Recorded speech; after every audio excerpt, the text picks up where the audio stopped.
vai ser transmitido e depois também a gente vai disponibilizar as fotos no Flickr, mas a gente avisa no decorrer do evento.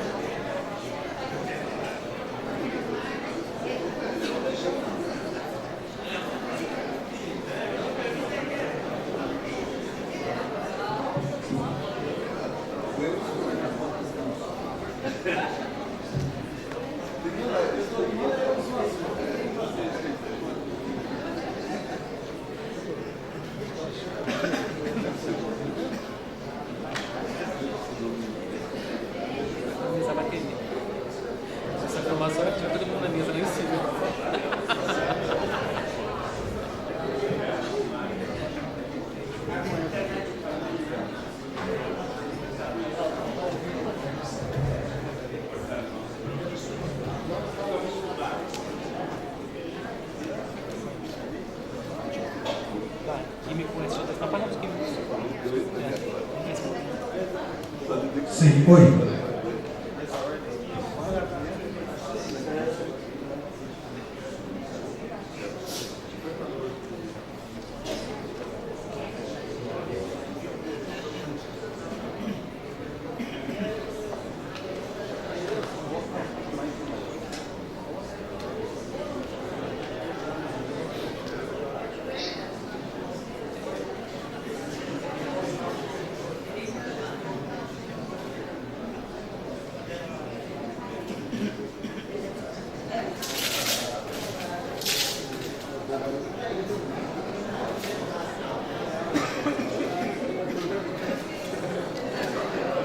Senhoras e senhores, trabalhadores, trabalhadoras, companheiros, companheiras, autoridades presentes, boa noite.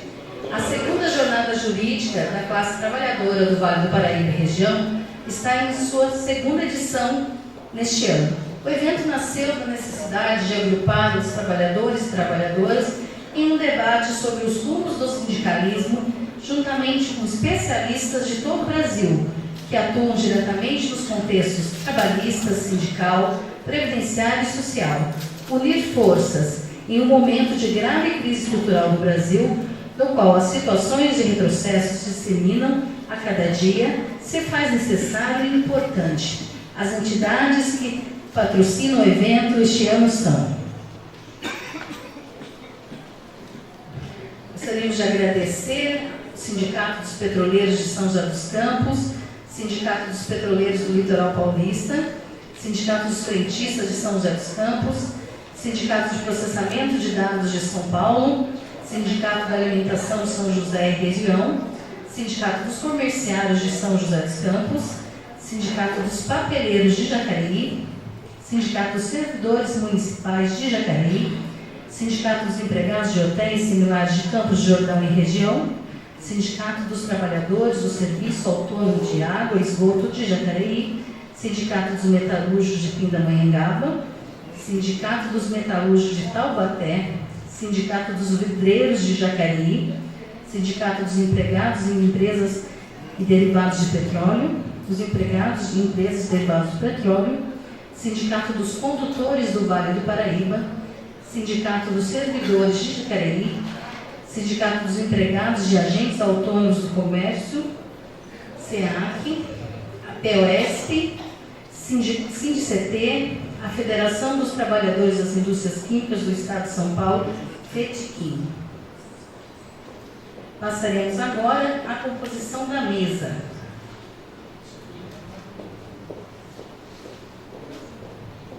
Gostaríamos de chamar para compor a mesa o representante do Sindicato dos Químicos, Wellington Cabral.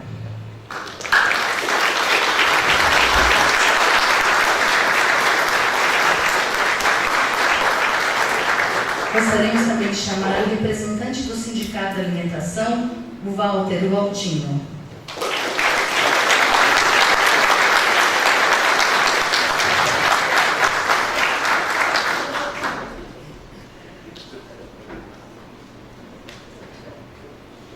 Gostaríamos de chamar também os nossos palestrantes da mesa que vai abrir o evento hoje, que é a mesa Desafios do Direito do Trabalho pós-reforma trabalhista. Gostaríamos de chamar Adriane Reis, do Ministério Público do Trabalho em São Paulo.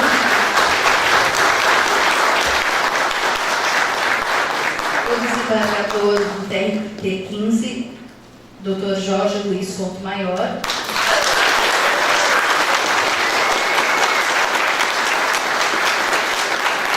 E o advogado César Brito, ex-presidente do Conselho Federal da OAB.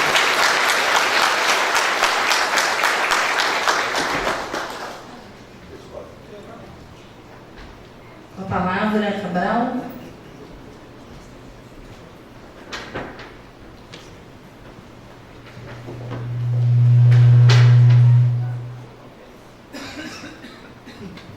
Bom, gente, primeiro, boa noite aos companheiros presentes. É uma satisfação, é um orgulho muito grande, né? Tá sendo realizar esse evento aqui no nosso sindicato. Então, em nome dos sindicatos químicos de São José dos Campos Região, queria agradecer a organização por eleger o nosso sindicato para estar fazendo um evento com pessoas, esses brilhantes palestrantes que estão aqui, que nós conhecemos de longas datas, né, na defesa da justiça real do nosso país, principalmente para a classe trabalhadora. Então é um orgulho muito grande. Eu queria aqui, também ainda mais na atual conjuntura, né, do nosso país, que é fundamental esse debate. Eu queria aqui, em nome dos sindicatos químicos, nós temos uma mochilinha que é das mulheres, uma camiseta e um livro sobre doença ocupacional. A gente queria presentear os palestrantes em nome dos sindicatos químicos, né, com esse brinde, né, do nosso sindicato. E no final, nós vamos também fazer um sorteio, né, desse brinde para o pessoal presente aqui, também um sorteio da nossa mochila, que é da Secretaria de Mulheres do nosso sindicato, com um livro fantástico sobre doença ocupacional, sobre trabalho escravo, e para a gente também muito importante, tá certo? Vou passar aqui, nós vamos estar colhendo na mesa tanto eu quanto o Walter, e vou passar a palavra para o companheiro Walter.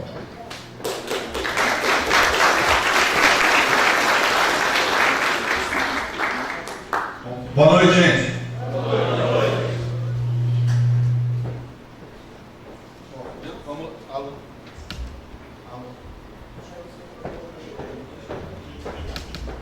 Alô.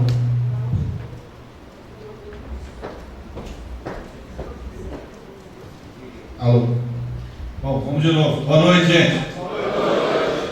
Então, queria saudar todos os presentes, saudar a mesa, saudar aqui todos que estão nos assistindo. Em nome da diretoria do Sindicato dos Trabalhadores da Alimentação de São José dos Campos, a gente quer agradecer a todos que fizeram acontecer essa segunda jornada jurídica. A jornada jurídica ela começou com um projeto que foi a primeira jornada que aconteceu no ano passado, através do nosso departamento jurídico, junto com a diretoria, e para nós foi um desafio muito grande que a gente pudesse realizar essa segunda jornada. Para falar a verdade, por vários momentos a gente duvidou de que isso pudesse acontecer. Até porque se fosse para que o Sindicato da Alimentação fizesse sozinho, isso seria impossível. Então a gente quer agradecer muito todas aquelas entidades que se empenharam para que esse evento possa estar acontecendo hoje. Principalmente no momento que nós estamos vivendo. Nós estamos aí num governo de ultradireita, atacando o direito dos trabalhadores, e a unidade que se fez para que se construísse esse fórum, essa jornada, era um exemplo a ser seguido. Um exemplo daquilo como foi feito agora no dia 15, no Levante, o Brasil inteiro lutou contra os ataques à educação. E é essa unidade que nós queremos construir para poder, de fato, fazer uma grande greve geral no dia 14 de junho, para poder derrotar os ataques desse governo Bolsonaro. Boa noite.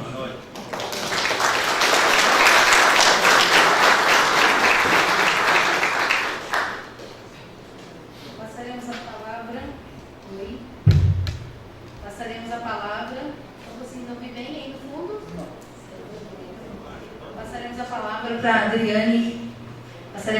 para Adriane Reis de Araújo, que é procuradora regional do Ministério Público do Trabalho de São Paulo. A Adriane é mestre pela PUC São Paulo, doutora pela Universidade Complutense de Madrid, é vice-presidente do Instituto de Pesquisa e Estudos Avançados da Magistratura e do Ministério Público do Trabalho, IPEATRA. Boa noite a todas e todos. É uma grande satisfação estar aqui com todos vocês, saúdo a mesa. Digo, é uma grande honra também dividir essa mesa com figuras tão ilustres do direito do trabalho, do sistema de justiça. E é uma honra estar falando para um público tão seleto, que são os trabalhadores brasileiros, os trabalhadores e trabalhadoras brasileiros, que são as pessoas que constroem esse país, são as pessoas que promovem a economia e a riqueza de todos nós. Quando eu fui convidada para falar sobre os desafios do trabalho, eu fiquei pensando no cenário atual, que já foi retratado, né, que a gente precisa enfrentar de maneira bastante realista e identificar quais são as melhores áreas para a defesa do direito do trabalho. E fiquei pensando como fazer essa abordagem e achei melhor identificar um parâmetro externo. Então eu começo identificando o ano que nós estamos, 2019. O ano de 2019 é o ano de comemoração dos 100 anos da Organização Internacional do Trabalho.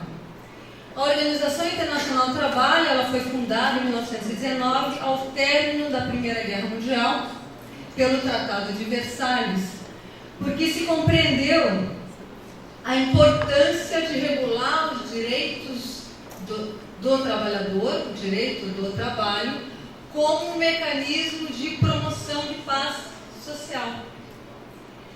Então, em 1919, a OIT ela é formada como uma organização internacional, tripartite, com representantes do governo, representantes dos trabalhadores e representantes das empresas, pelo fato de que se compreendeu que o trabalho deve ser construído por todas as pessoas envolvidas na organização desse trabalho. O Tratado de Versalhes, ele garantia duração máxima de jornada de trabalho, da semana de trabalho.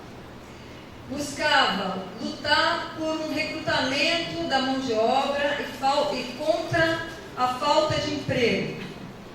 Garantir um salário que assegure condições de existência convenientes, proteção dos trabalhadores contra as doenças gerais ou profissionais e os acidentes do trabalho, proteção das crianças, dos adolescentes e das mulheres. Parece uma notícia de ontem, né? Bastante atual. Esse Tratado de Versalhes, ele destacou a importância dos direitos do trabalho para a promoção da paz social, mas esse alerta inicial ele não foi levado tão a sério. E depois da depressão de 1930, a Organização Internacional do Trabalho perde a sua importância e nós temos a Segunda Grande Guerra Mundial, que termina em 1944 com uma nova declaração. Essa declaração é a Declaração de Filadélfia. O que essa declaração traz de importante?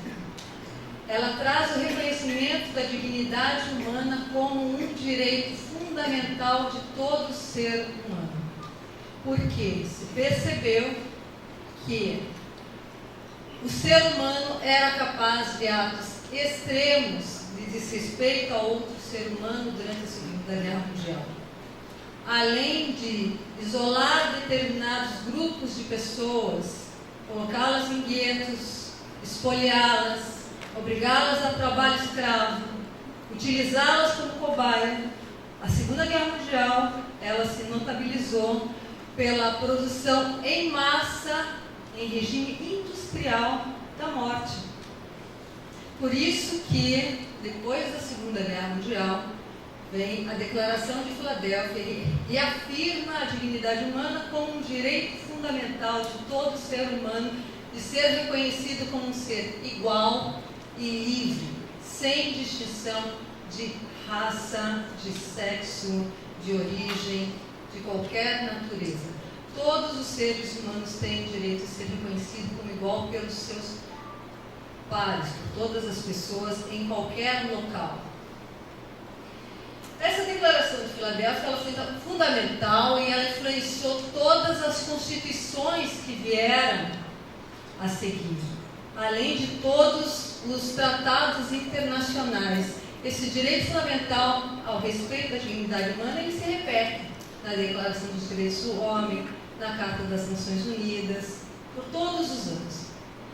No Brasil, o direito à dignidade humana, ele vem também expresso na nossa Carta Constitucional, da nossa Constituição da República de 1988. A nossa Constituição, ela segue esse paradigma do pós-guerra, onde o ser humano ocupa um papel central. Esse papel central da dignidade humana não está restrito ao reconhecimento dos direitos fundamentais e direitos sociais, mas também ele atinge todo o arcabouço jurídico da Constituição Federal. Ou seja, ele é fundamental na interpretação da atividade econômica, na interpretação das políticas públicas, na organização sindical, em toda e qualquer iniciativa e formação que nós tenhamos dentro da sociedade brasileira. A gente tem que compreender que o ser humano ocupa um papel central. Esses dois documentos, eles surgem num momento em que as relações de trabalho, elas tinham um modelo diferente do modelo atual de relação de trabalho. A gente tinha nessa situação um modelo dominante de gestão de mão de obra, que era um modelo taylorista e fordista, que eram modelos onde nós tínhamos a fábrica bem definida, uma jornada de trabalho bem definida, você tinha essa fábrica reunindo todo o processo de produção. O trabalhador ideal dentro do fordismo era o homem branco, com mais de 21 anos, heterossexual, casado. Então era um modelo mais estável, mais estático, que permitia a visualização do vínculo de emprego com mais facilidade.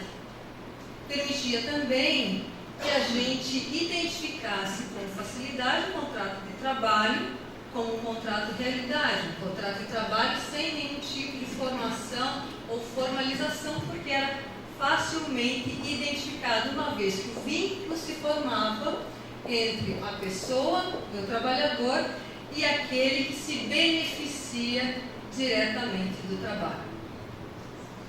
Pois bem, dito isso, e que também é importante pensar, esse paradigma do Tratado de Versalhes e da Declaração de Filadélfia, ele exige essa construção das regras de forma tripartite e também a existência de órgãos de fiscalização que fossem claros. A própria Organização Internacional do Trabalho funciona como um órgão de fiscalização das regras e dos países signatários das suas convenções. O que é importante pensar também é que dentro desse paradigma, as condições de trabalho, elas são vistas sem nenhuma dúvida como normas de ordem pública, que não podem ser derrogadas pela negociação coletiva. A negociação coletiva, ela só serve para alavancar essas normas. Dentro dessa compreensão inicial da relação de trabalho, a gente tem também um poder disciplinar regulado pela doutrina, ou seja, o poder disciplinar, ele era cuidado, ele era verificado se ele tinha sido exercido de maneira legítima e razoável, mas o poder de direção do empregador era livre e o poder de controle só funcionava como um instrumento de verificação do cumprimento da obrigação de trabalho e talvez a aplicação do poder disciplinar.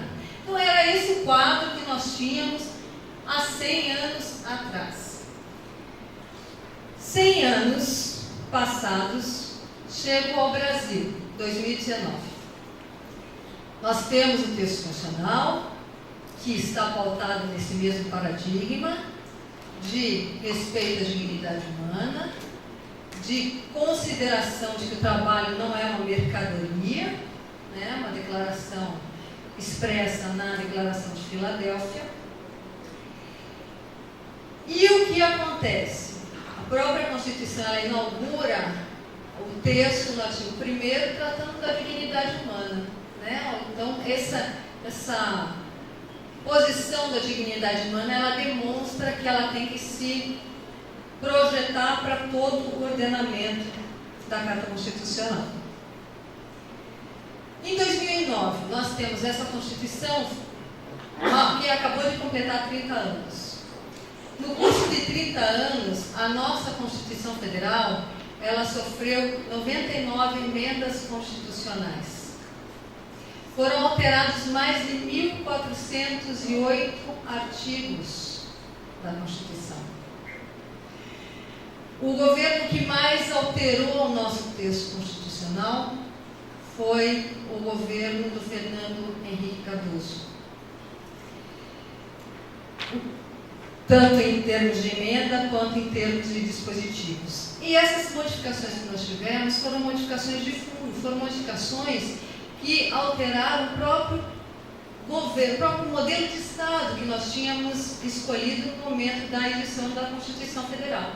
Então, são normas, muitas vezes, que tratam do Poder Judiciário, da Previdência, que tratam do Pacto Federativo, do orçamento, micro alterações nas questões políticas, e nós temos também a alteração constitucional que diz respeito ao trabalho doméstico.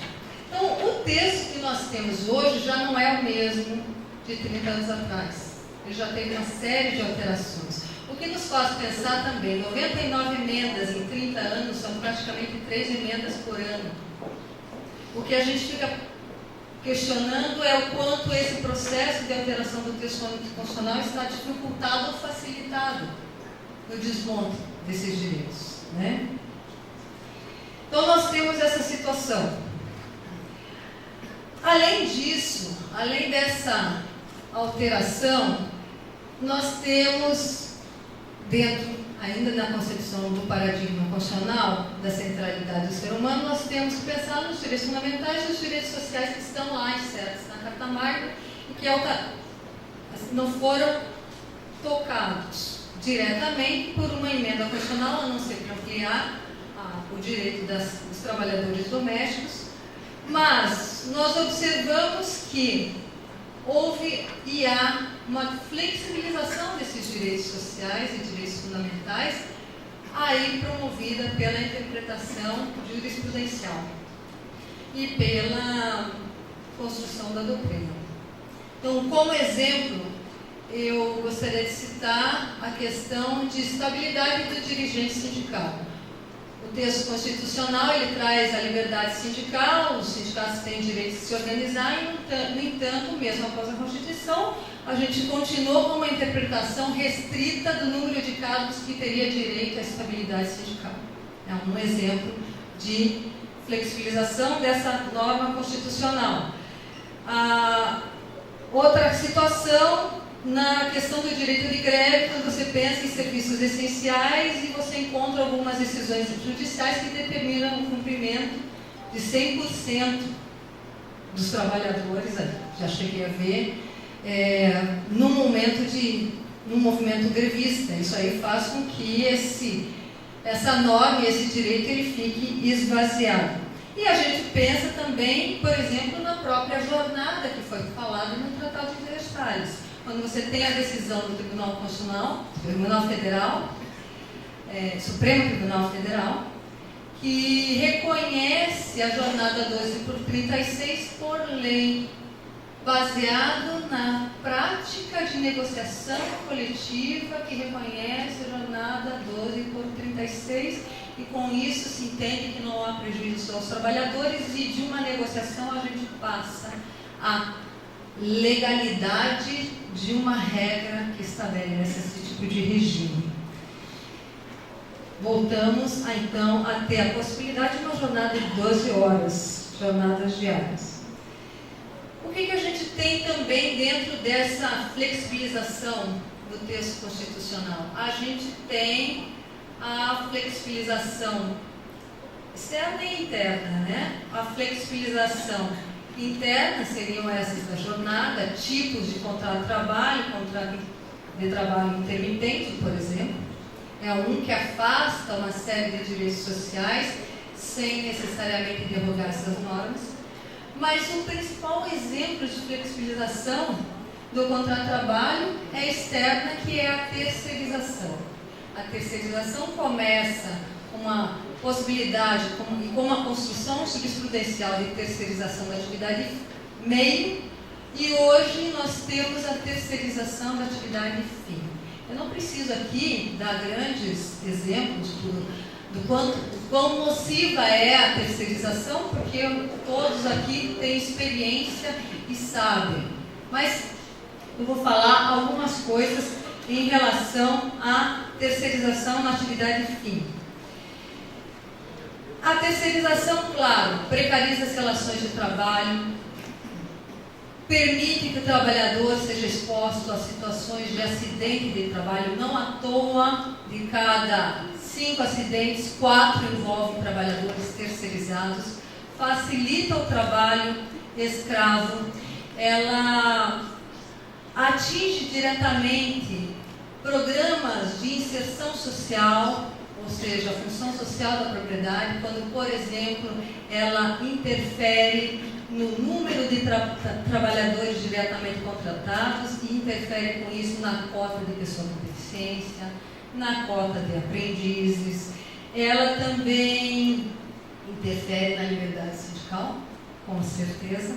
E o que a gente observa, principalmente, é que a terceirização da atividade fim, ela adota um rumo muito perigoso. Ela rompe com a necessidade de reconhecimento de vínculo direto entre a empresa e o trabalhador.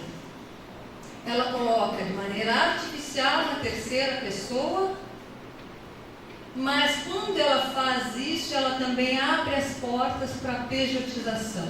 Ora, se eu posso contratar para essa função uma empresa com trabalhadores, por que eu não posso contratar diretamente os trabalhadores na condição de autônomo? E é isso que a gente vem assistindo. Essa pejotização, que não é simplesmente a substituição de uma empresa por outra empresa, né? Como eles dizem assim, vamos especializar, vamos melhorar a prestação de serviços sem reduzir direitos.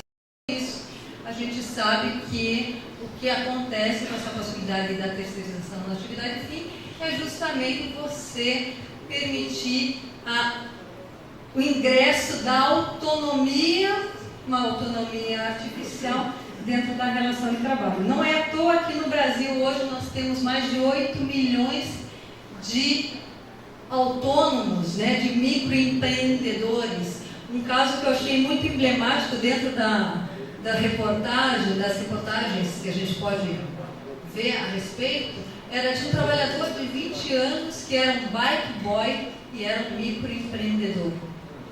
Eu não sei nem se a bicicleta era dele ou se a bicicleta era de alguma entidade bancária, né? Trabalhando por plataforma e se sentindo um microempreendedor. Então a gente observa uma extrema exploração, mas pautada num discurso marqueteiro, mercadológico de empreendedorismo.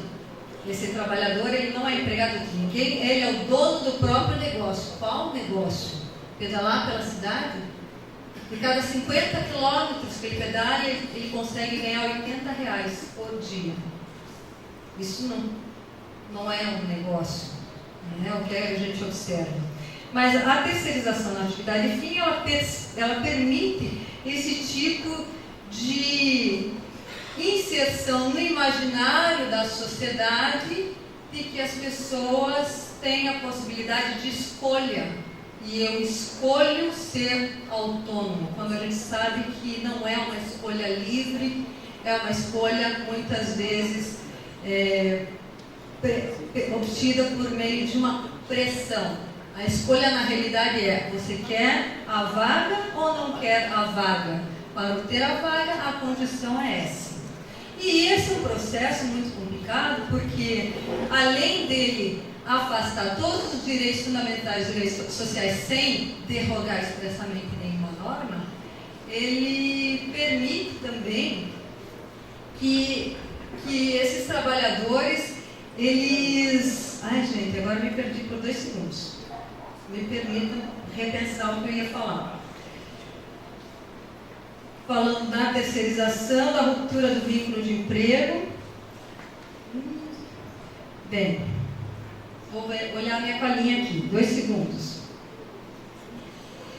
Quando essa ruptura do vínculo de emprego ela entra dentro do imaginário, ela permite que seja ocultada a relação de emprego dentro desse discurso marqueteiro de empreendedorismo. E ela permite também que algumas plataformas digitais elas entrem no mercado de trabalho e a gente não veja mais o empregador. Então a gente tem outro desafio um desafio dentro do direito do trabalho, a mais, que vem das novas tecnologias. As novas tecnologias, elas permitem que o trabalhador esteja dentro de uma empresa sem que tenha muros e sem que tenha cartão ponto e jornada. O trabalhador, ele entra dentro da empresa por meio do aplicativo. Quando ele faz o login no aplicativo e começa a prestar serviços, ele está dentro de uma empresa, ainda que de maneira virtual. Só que a gente não enxerga essa empresa. E isso faz com que muitas vezes a gente não consiga enxergar o vínculo de emprego. No entanto, a exploração está presente.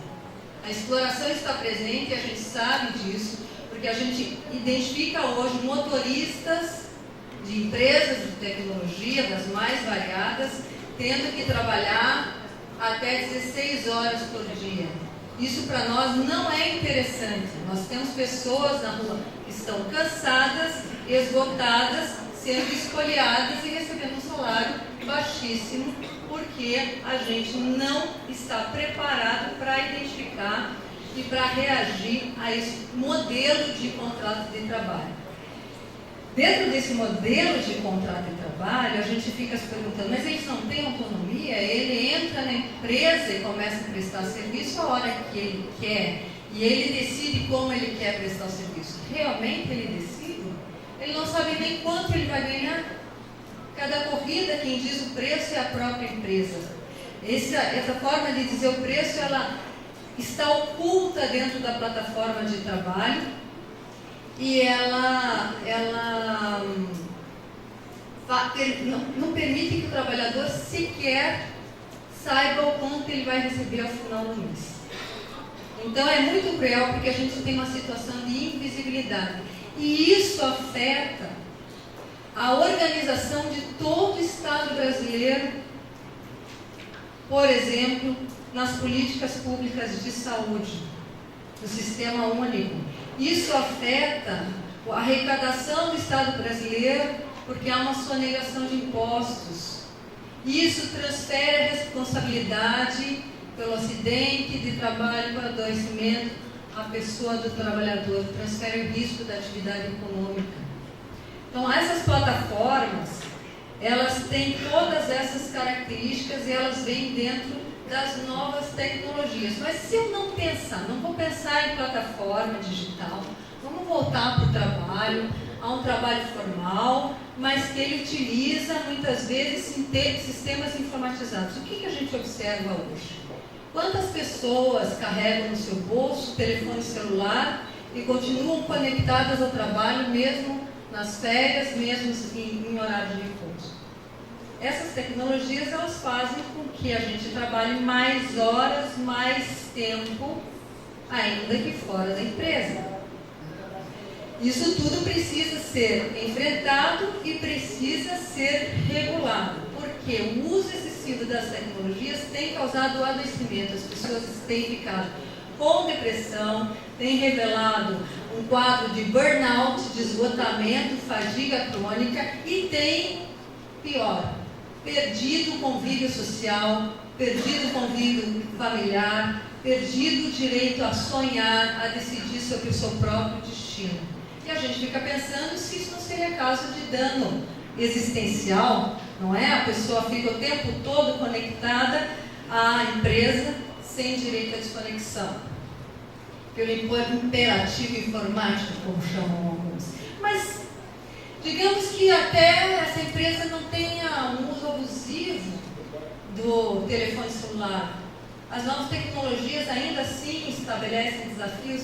Sim, muitas vezes estabelecem, porque para o funcionamento dessas tecnologias você tem uma coleta de dados pessoais do trabalhador e isso permite a invasão da vida privada desse trabalhador. Às vezes a gente tem também situações em que a informática ela substitui as relações pessoais. Recentemente saiu uma notícia de que a Amazon tinha um programa de computador que analisava a produtividade dos trabalhadores e ela demitia quem não tinha produtividade.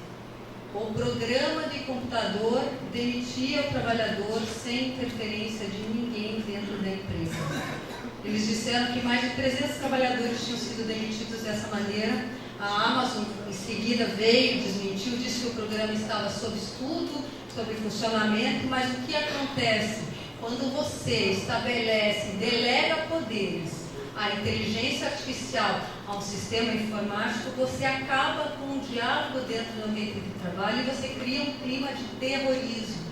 Então a gente tem com isso uma situação curiosa, que é o assédio moral via um sistema informático.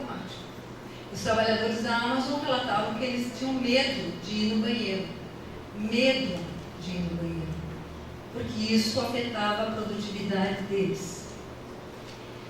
E o assédio moral, para falar um tipo de desafio também do direito ao trabalho, o assédio moral, que é esse tipo de gestão por medo, é uma gestão por constrangimento, humilhação, em que se estabelecem muitas vezes metas inalcançáveis, se acelera o ritmo de trabalho dos trabalhadores, por meio do medo. O medo de ser constrangido, o medo de ser humilhado. O assédio moral demorou também para ser visto dentro da empresa, hoje ele é visto com mais tranquilidade. Ele é visto muitas vezes na forma do assédio moral entre duas pessoas, mas o mais importante é identificar que esse assédio moral no ambiente de trabalho não é um problema entre duas pessoas. De modo geral, ele está pautado numa organização assediadora, uma organização que permite que haja esse tipo de hostilidade, esse tipo de violência entre os trabalhadores, às vezes até estimula como forma de controle dessa mão de obra, para obter o consentimento da mão de obra. E a gente tem vários exemplos disso. Trabalhadores na indústria química, né, que quando adoecidos, ao retornar ao local de trabalho, depois de uma licença, não eram colocados dentro do posto de trabalho, e sim em frente à linha de produção, como exemplo do que não se pode fazer. Não se pode se queixar de adoecimento, por exemplo. Esse caso foi relatado pela professora Margarida Barreto dentro da indústria química de São Paulo.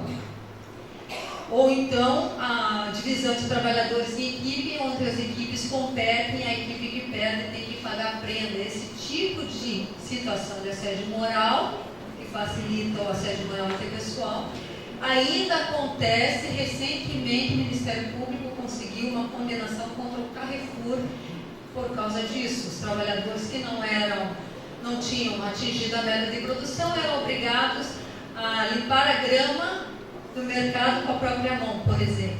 Então são situações de assédio moral. Mas o que nós vivenciamos hoje dentro do nosso quadro nacional? Nós vivenciamos uma situação de assédio moral institucional. Esse assédio moral institucional, ele acontece por meio da perseguição dos movimentos sociais, da criminalização desses movimentos, do estrangulamento da fonte de custeio do sindicato, da extinção dos conselhos federais, da desqualificação da Justiça do Trabalho, da ameaça de extinção da Justiça do Trabalho do Ministério Público, da extinção do Ministério do Trabalho e substituição pelo Ministério da Economia e Ministério da Justiça. Então, hoje a gente tem também situações de assédio moral institucional que são importantes e eu estou destacando aqui, porque isso efetivamente contraria o quadro que a gente observa há 100 anos atrás. Esse debilitamento dos interlocutores sociais que trabalham na solução e na pacificação dos conflitos da relação de trabalho permite o uso de um discurso de força pela parte mais forte da relação de trabalho. E isso desequilibra o mercado, adoece as pessoas e contribui para o empobrecimento de toda a nação. Então, nós temos que identificar esse assédio institucional e nos unir dentro do valor de que o trabalho não é uma mercadoria, de que o trabalho deve ser valorizado, que os trabalhadores e trabalhadoras contribuem para a construção e para a riqueza da nação. Nós precisamos defender as instituições que trabalham na solução dos conflitos. E já estou quase concluindo. Só lembrar isso e repensar, diante de todos esses desafios, repensar quais são os requisitos da relação de trabalho para que a gente possa abranger todas essas novas realidades trazidas com essa pulverização da empresa, com essas novas tecnologias, porque o trabalhador continua ali. E a possibilidade de exploração da mão de obra também continua ali. Que o direito do trabalho possa devolver à força do trabalho a sua pele, o seu sangue, o seu músculo, os sonhos, os atos, a pessoa do trabalhador. Obrigada.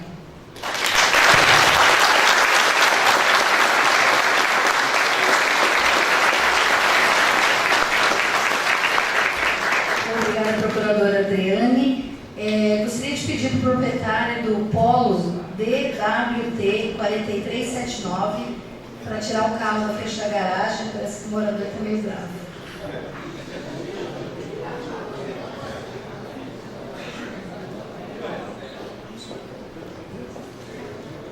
Antes de passar a palavra para o próximo palestrante, gostaria de registrar e agradecer a presença dos vereadores Amélia Naomi e Wagner Balieiro do PT, o Dr. Rodrigo Linhares, juiz da Vara do Trabalho em São José dos Campos,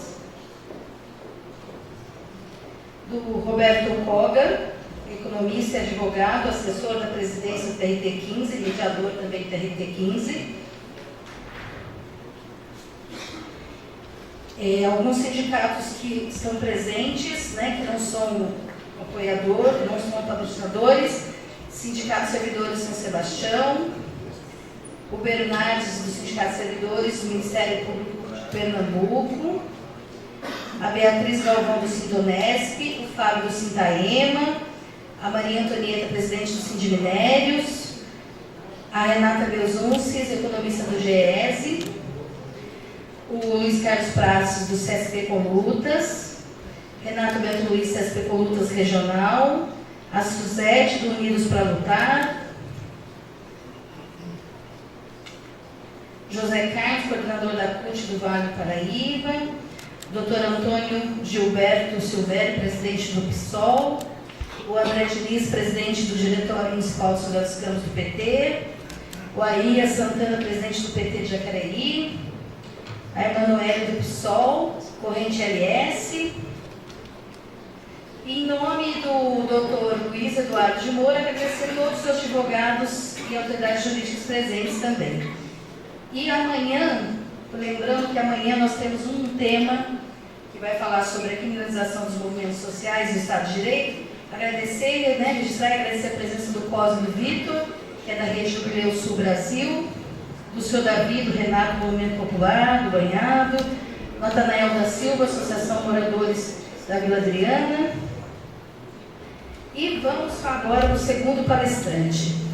O nosso segundo palestrante é o desembargador Jorge Luiz Souto Maior, professor da USP e desembargador do TRT 15.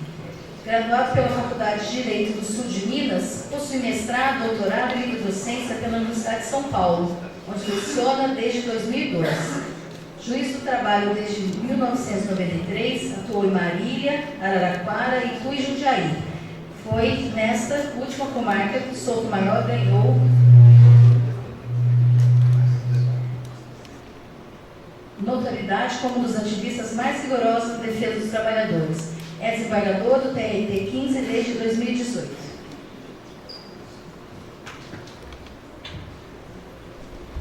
Bem,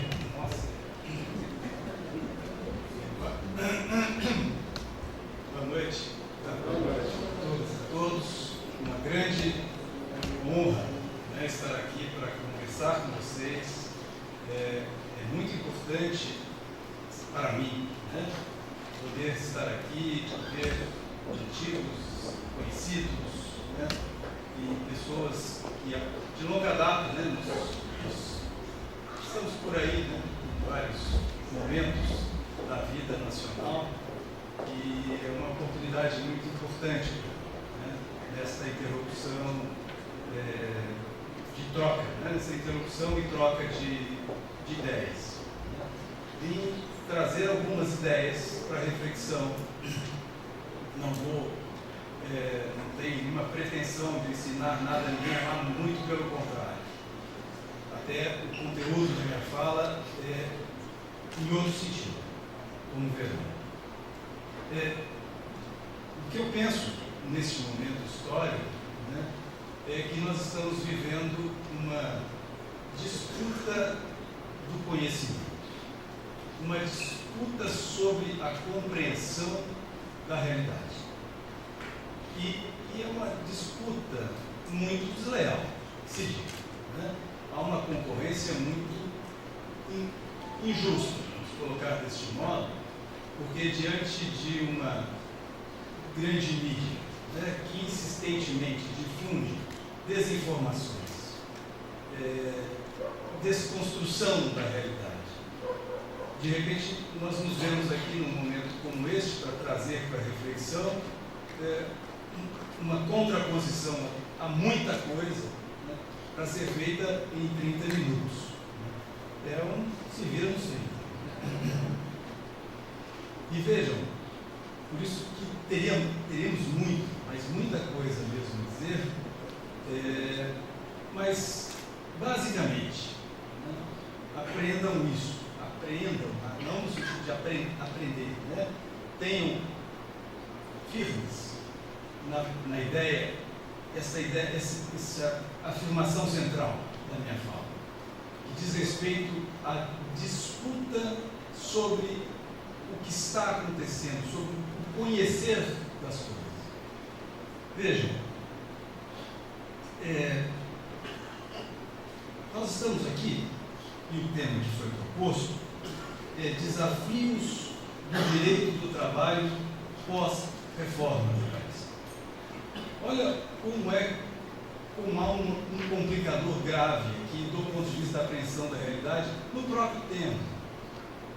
O tema nos coloca, ou me põe aqui na condição de trazer para vocês o que será o futuro do direito do trabalho. Quais são os desafios do direito do trabalho? Quando, na verdade, seriam vocês que teriam que dizer isso para mim. Porque, de fato, o direito do trabalho não foi uma dádiva do Estado. E esta é uma visão distorcida da realidade, da história, que nos faz tentar entender o direito do trabalho como algo que foi concedido, como algo que foi dado à classe trabalhadora.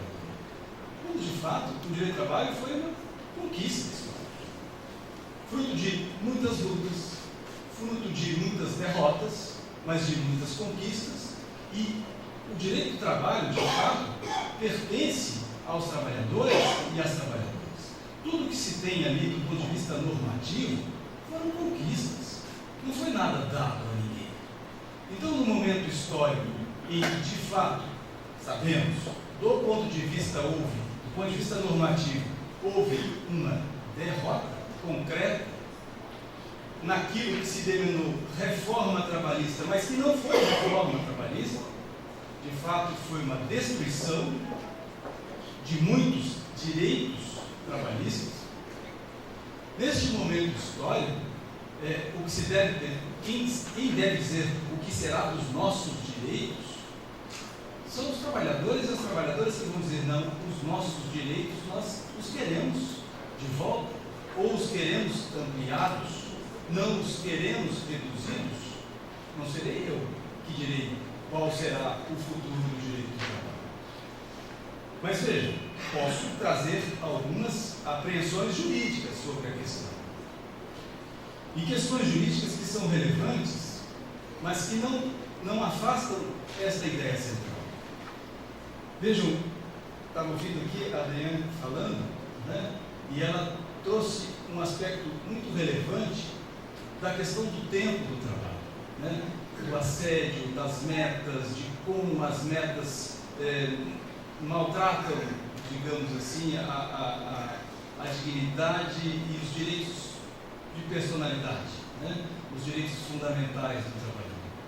Mas o quanto, de fato, este impulso para uma sociedade produtivista, individualista, como ela também disse aqui, uma sociedade de pessoas que concorrem individualmente entre si pelos poucos postos de trabalho oferecidos, isso conduz à formação de um tipo de sociedade.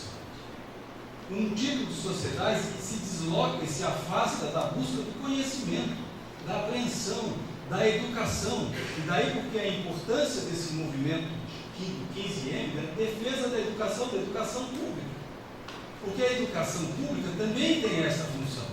A função de dizer que as instituições de ensino vão produzir um conhecimento e, consequentemente, um saber que não seja um conhecimento e um saber que interessa a quem, a grandes empresas ou grandes conglomerados econômicos que, eventualmente, financiam a produção do conhecimento.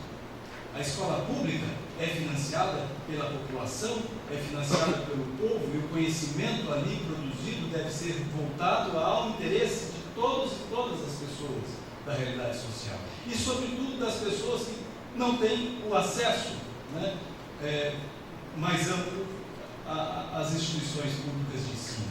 Sobretudo, portanto, as pessoas que estão numa situação de precariedade na realidade social. Por isso devemos defender a escola pública para que ela cumpra a sua função, e a escola pública, portanto, é de todos nós. Como é de todos nós o direito do trabalho, ou os direitos trabalhistas. Enfim, mas neste momento histórico que passamos, né, um momento histórico extremamente difícil que se diga, né, o que está em disputa nem é só o presente, como até mesmo o passado. Como já se disse, no Brasil, o Brasil é tão complicado que até o passado é imprevisível. Né?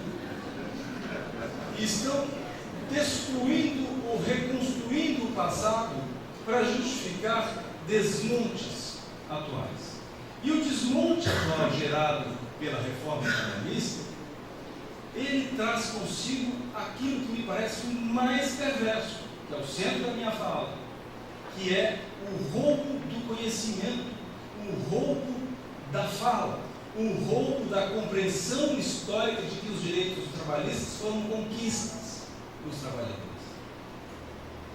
Na reforma trabalhista, que não é reforma, percebam, o que foi apresentado foi que os direitos seriam privilégios dos trabalhadores. E que esses privilégios de alguns trabalhadores geravam a miséria de tantos outros trabalhadores excluídos. E para fazer algo na perspectiva de uma justiça social, o que se vendeu foi retirar dos trabalhadores os poucos direitos que tinham para conferir possibilidade de inserção dos excluídos a uma situação de subemprego. Ou seja, os trabalhadores, mais uma vez, foram apresentados como culpados da crise econômica. Essa disputa de narrativa, ela é muito forte porque isso nos impede de perceber o que está acontecendo. E que o que de fato está acontecendo é que impulsionaram uma dita reforma trabalhista, que, como eu disse, foram destruição de direitos trabalhistas concretamente, para alavancar, estimular, proporcionar, melhor dizendo, majorações de lucros a certos segmentos econômicos, e não para todos os segmentos, todos os setores econômicos. Mais precisamente para grandes conglomerados econômicos, mais precisamente para grandes conglomerados econômicos internacionais. E a consequência disso foram as consequências vistas e agora já apresentadas, inclusive na grande mídia, que parecem que são desvios daquilo que se pretendia com a reforma trabalhista, mas quando de fato não são desvios. Representam a produção dos efeitos que efetivamente se pretendiam. Fragilização dos sindicatos, diminuição do poder, de negociação dos trabalhadores e o empoderamento ainda maior do capital, com o auxílio de uma técnica também jurídica de evitar o acesso à justiça do trabalho, ou de dificultar o acesso à justiça do trabalho, estabelecendo ameaças de custos para os trabalhadores que fossem reclamar os seus direitos na justiça do trabalho. Do ponto de vista real, o que se tem como efeito é, diziam que iam acabar com o desemprego, mas só como retórica. E o desemprego só aumentou. Nós estamos hoje com 14 milhões, 13 milhões e tantos de desempregados, que era exatamente o mesmo número, maior ainda do que aquele antes da reforma trabalhista. Com o aumento do número de desalentados, que agora existe também essa figura de pessoas que sequer procuram emprego, em torno de 5 milhões de pessoas. Um aumento considerável de pessoas na informalidade. Milhões de pessoas na informalidade. E perceba o que representa pessoas na informalidade. Representa a situação de que, se antes havia um pouco, não havia muito, um pouco de receio de se contratar trabalhadores sem registro em carteira, hoje o registro em carteira é um dado estatístico oficial. Não se tem um mínimo problema em dizer contratei sem registro em carteira. O registro em carteira, porque se sabe, esses trabalhadores terão dificuldade de ir à justiça do trabalho. O sem registro em carteira é sem direito algum. Aumento dos acidentes de trabalho, aumento das mortes por acidentes de trabalho, em números recordes, não são aumentos pequenos, são aumentos em números recordes.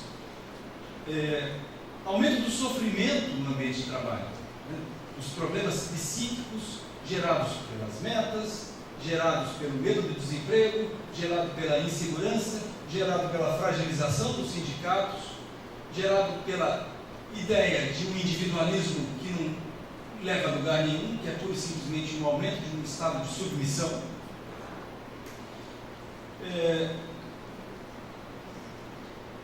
E do ponto de vista econômico, a redução, ou que pode ser chamada assim, a redução dos salários.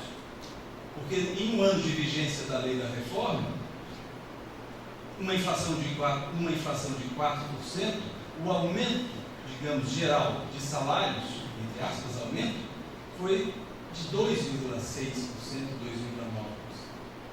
Então, uma diminuição salarial. Ao mesmo tempo, uma diminuição dos direitos convencionais, o número de acordos e convenções também abaixa consideravelmente, e abaixa consideravelmente sem a possibilidade da ultratividade, né, que foi retirada lá pela reforma. O aumento, portanto, da precarização das relações de trabalho, aumento da terceirização, do contrato intermitente, este até nem tanto em grande número assim, que se diga, mas em paralelo a isso, aumento do lucro das empresas.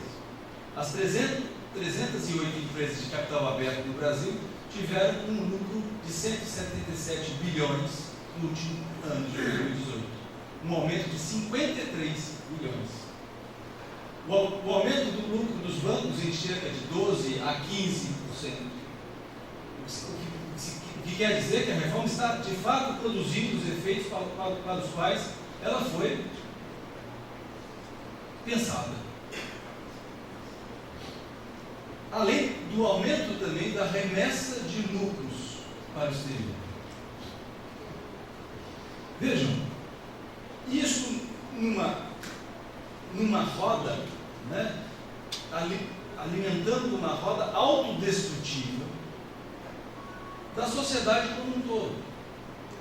Porque diante desses novos efeitos, diante desses efeitos, que são efeitos desastrosos também para a economia,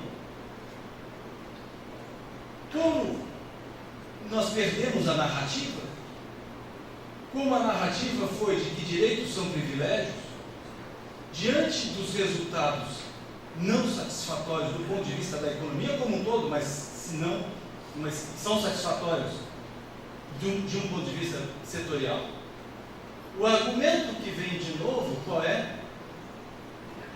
De que a reforma foi pouco. É preciso mais. É preciso uma carteira verde e amarela. É preciso acabar com as NRs, porque temos que facilitar a vida do empregador brasileiro, coitado, que sofre muito. Temos que não só evitar o acesso à justiça do trabalho, como acabar com a justiça do trabalho, como já acabaram com o Ministério do Trabalho. Tudo bem, não acabaram com a auditoria fiscal do trabalho, mas a precarização em que estão os auditores fiscais não nos permite cumprir a atuação concreta. Não basta apenas retirar a contribuição obrigatória dos sindicatos, é preciso também evitar que aqueles que queiram pagar façam por meio de desconto do seu salário. É preciso aprofundar, porque a solução que se apresentou na narrativa só nos conduz a este novo efeito. Mas este novo efeito, gente, é um novo efeito que vai nos levando em direção direta e concreta a um estado de barbárie. E aí, não satisfeitos, vem com uma reforma previdenciária, que é retroalimentada pela própria precarização da reforma. Porque o aumento sensível da informalidade representa o quê? Menor contribuição sindical.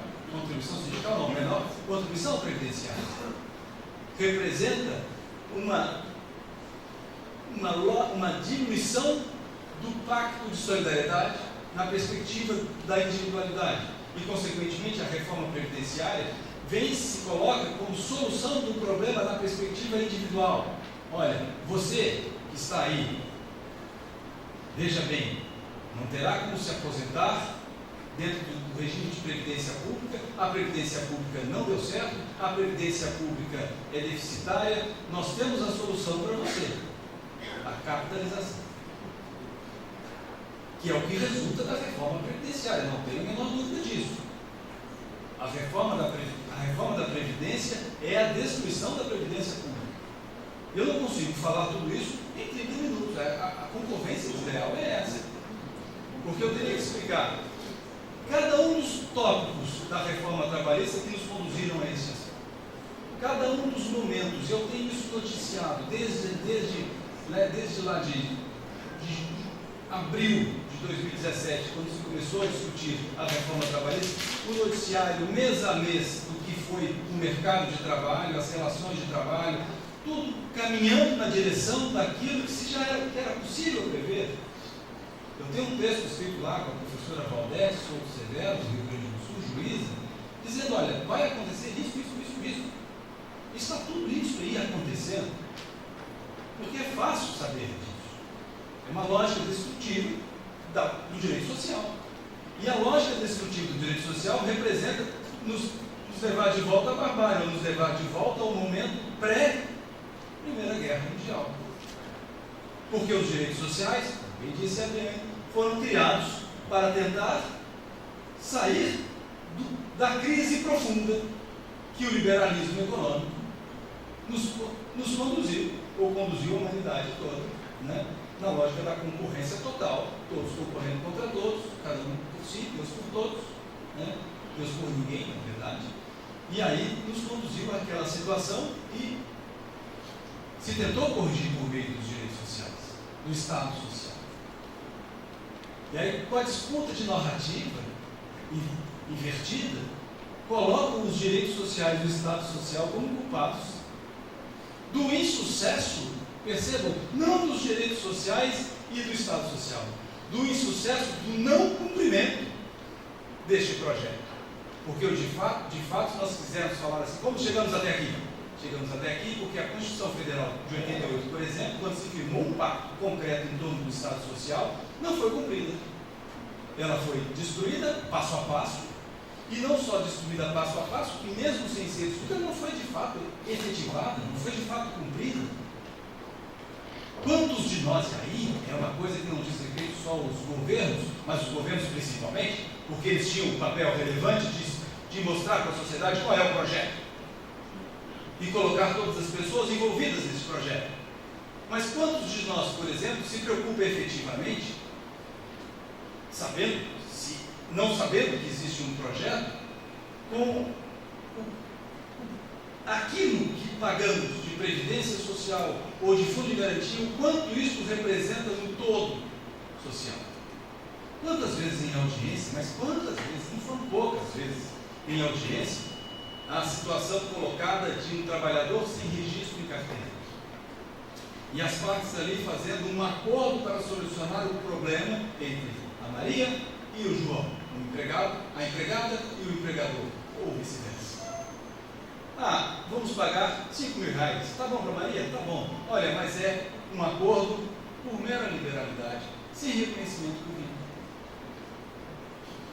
Tudo bem, os interesses individuais estão ajustados, para o juiz está bom, um serviço a menos, vai embora mais cedo para casa. Percebam, gente, isso aí é a frustração concreta e explícita do projeto de Estado Social, da Seguridade Social, da solidariedade social.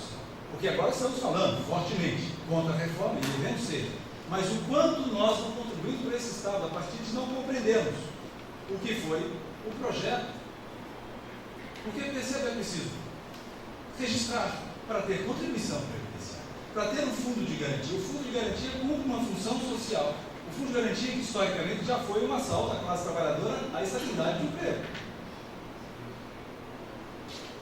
Enfim, a Constituição não foi cumprida. Nós temos então uma falência histórica do ponto de vista do cumprimento de um projeto de Estado social, de respeito aos direitos dos trabalhadores. Eu percebo quando alguém como eu, que venho aqui, né, falar na condição, né, de um aplicador do direito, muitas vezes vocês que me cumprimentam, né, com muita gentileza, me cumprimentam como se eu fosse a pessoa que conferisse direitos aos trabalhadores. Eu não faço nada. A minha função é de um trabalhador. Qual é o meu trabalho?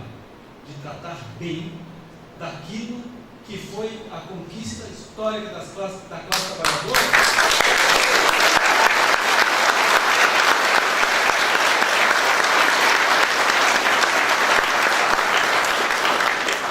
Sem retórica nenhuma, a minha função, o meu dever funcional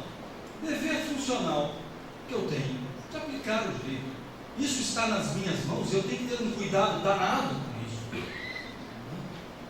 para não cumprir mal o meu trabalho. E aí, mas só que isso não se percebe, e não se percebendo isso, nós estamos deixando escorrer pelas mãos, né, esse pacto que foi, com essas conquistas históricas e o pacto da Constituição de 88. Então nós estamos, neste instante, neste momento, com essa tarefa relevante, que não é a tarefa dos juristas, é a tarefa da sociedade como um todo, sobretudo da classe trabalhadora, de se colocar politicamente no seio da sociedade e dizer: esses nossos direitos, essas pessoas que estão no poder têm que cumprir a sua função de fazer valer o pacto constitucional, não por um favor, mas por um dever. É preciso fazer o que se fez agora em 15M, mostrando a educação pública, a escola pública não pertence ao ministro da Educação. Não é você que vai dizer o que todos nós queremos, não é a sua vontade que prevalece. Você pode ter, e tem o direito de ter a sua vontade, de ter a sua opinião, nós temos uma democracia, mas percebam, não, cuidar da coisa do povo como se fosse de um interesse privado, restrito e mesquinho. Mas nós temos que ter a compreensão disso, e a dificuldade que temos, todos nós, é de lutar contra a desinformação, de lutar contra o desvio histórico, né, ou com o revisionismo histórico. Nós não podemos ceder a isso. Não podemos ceder mesmo. E não podemos ter medo de expor as nossas convicções, as nossas defesas dos nossos ideais, de todos nós, né? Bom, eu vou encerrar, porque eu acho que centralmente o que eu queria dizer era isso, porque dos aspectos pontuais, né, jurídicos da tal reforma que não foi reforma, isso envolveria uma conversa de 6 meses, né, para mostrar o quanto foi gravosa, né, essa derrota jurídica da classe trabalhadora. Como isso aconteceu, eu acho, é uma reflexão que precisa ser feita. Agora, não dá para fazer isso, gente. Me perdoem essa sinceridade de colocar aqui como título da segunda jornada jurídica da classe trabalhadora o tema Desafios pós-reforma, como se fosse reforma e como se isso já tivesse sido uma realidade dada, concreta e acabada. Não é. É preciso reverter isto, porque não foi reforma, foi deforma, foi destruição.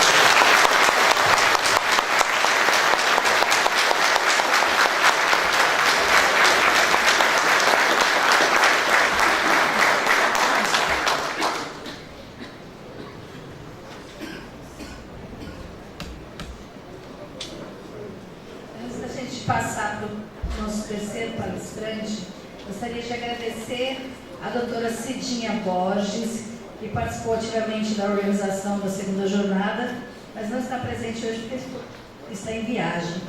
Então vamos passar agora a palavra para o doutor César Brito, que é advogado e ex-presidente do Conselho Federal da Ordem dos Advogados do Brasil, graduado em Direito pela Universidade Federal Sergipe, a UFS, é advogado de várias entidades sindicais, movimentos populares e organizações não governamentais. É membro honorário vitalício da OAB, é ainda membro da União Nacional dos Advogados, UIA, Associação Brasileira de Advogados Trabalhistas, ABRAT, Associação Luso-Brasileira de Juristas do Trabalho, JUTRA, e Instituto dos Advogados Brasileiros, IAB. É diretor técnico da Revista Fórum de Direito Sindical, consultor do Instituto dos Advogados Previdenciários, IAP, e membro da Academia Sergipana de Letras Jurídicas. Foi presidente da OAB Nacional de 2007 a 2010 e da Comissão Nacional de Relações Internacionais da OAB, vice-presidente nacional do Conselho de Colégios e Órgãos de Advogados do Mercosul e participou ativamente de movimentos estudantis. Também presidiu a União dos Advogados de Língua Portuguesa, conselheiro federal e secretário da OAB, conselheiro seccional e presidente da OAB de Sergipe. foi conselheiro do Conselho de Desenvolvimento Econômico e Social, SEDES, conselheiro do Conselho de Defesa dos Direitos de Pessoa Humana e vice-presidente de Diretoria de Relações Internacionais da ABRAT. Presidente também e fundador da Sociedade CMR. Com a palavra, do César Brito. Boa noite a todos. Boa noite a todos e a todas. Minhas saudações igualitárias. Eu fico muito envergonhado quando falo do direito. Sempre peço para não colocar. E além de colocar, coloca um erro grave para mim. Doutor não está na minha certidão de nascimento. Eu sou César, advogado e cidadão. Então, só fazer esse pequeno registro, dizer que estou colocando esse papel aqui para não ver o tempo. Se eu não enxergar o tempo é porque não vi. O senhor, quando antes de começar a falar, ele sentou do lado, pegou o foro, ou para frente, melhor dizendo, deixa eu ver qual é o tema. E aí, em voz alta, reflete o tema, dizendo que é desafio, e tem mais, pós-reforma. Quando ele menciona o tema e usa a expressão desafio, eu fiquei a perguntar para mim mesmo, então, que desafio? Qual desafio? Para mim, o primeiro desafio é falar depois de vocês dois.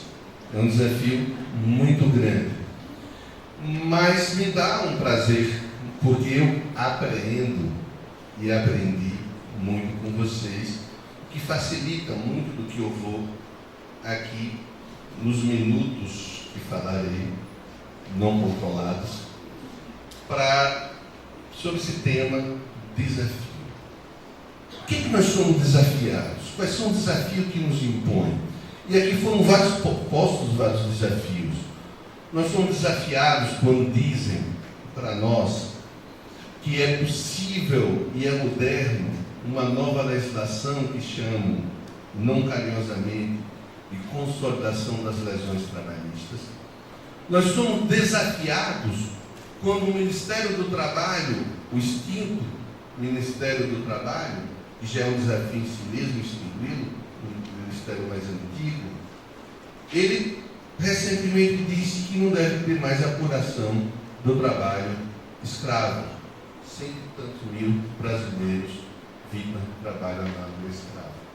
São desafiados quando se diz que essa reforma ainda é pouco e teremos que ter uma carteira que popularmente nós podemos dizer será bonitinha por fora e feia por dentro, porque vai ter a cor verde e amarela, mas quem vê alma não vê coração, um coração desnudo de direitos.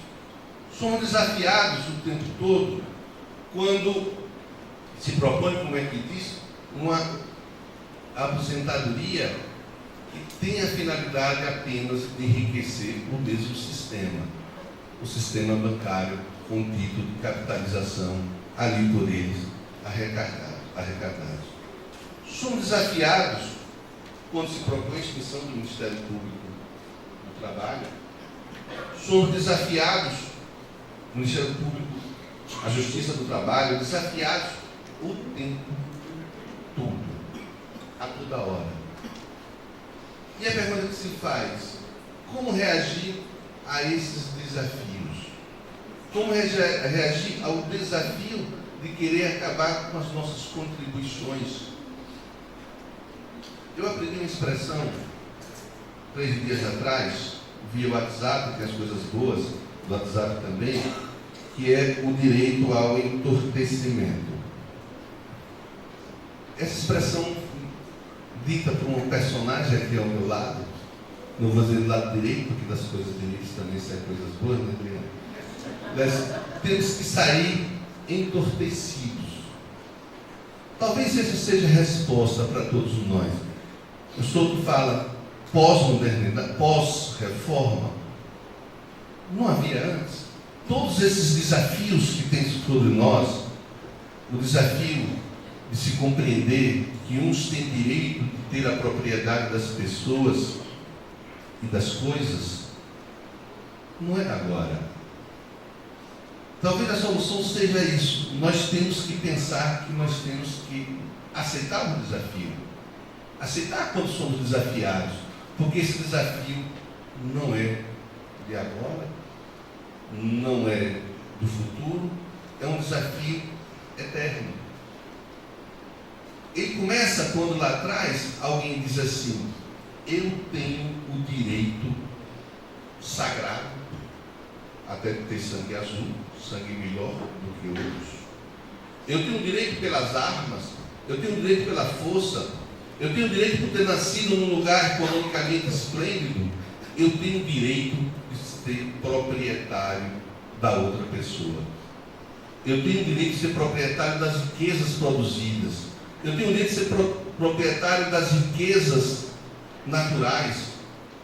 Quando alguém começou a dizer isso, eu tenho o direito de ter a propriedade de tudo, começamos a ser desafiados. Começou-se os desafios. No passado as pessoas guerreavam. Alguém gosta de ver a Guerra dos Tronos, que vai acabar domingo, mas as guerras do passado eram tão duras ou mais duras do que aquelas que se matavam. No passado as pessoas guerreavam para ter mão de obra escrava. Nós gostamos de falar das maravilhas do mundo antigo, mas, por exemplo, já de suspense da Babilônia, as pirâmides do Egito foram construídas com trabalho escravo. Nós falamos de Roma como a mãe da República, construída também as suas vias com trabalho escravo. Todo o trabalho escravo, com razão de ser a Grécia, mãe da democracia, construída com trabalho escravo e com trabalho da escravidão das mulheres.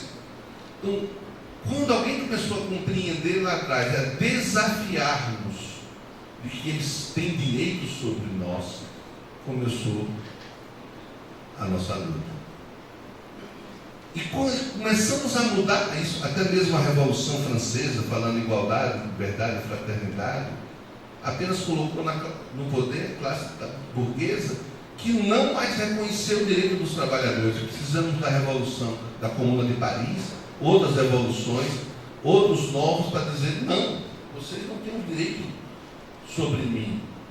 A Revolução dos Estados Unidos, que traz a novidade de dizer: olha, ninguém é melhor do que o outro pela cor do sangue, e rejeita a ideia do direito divino de governança, para dizer que um homem vale um homem, trazendo essa novidade para o mundo. Um homem vale um homem, estabelece esse conceito de que um vale um.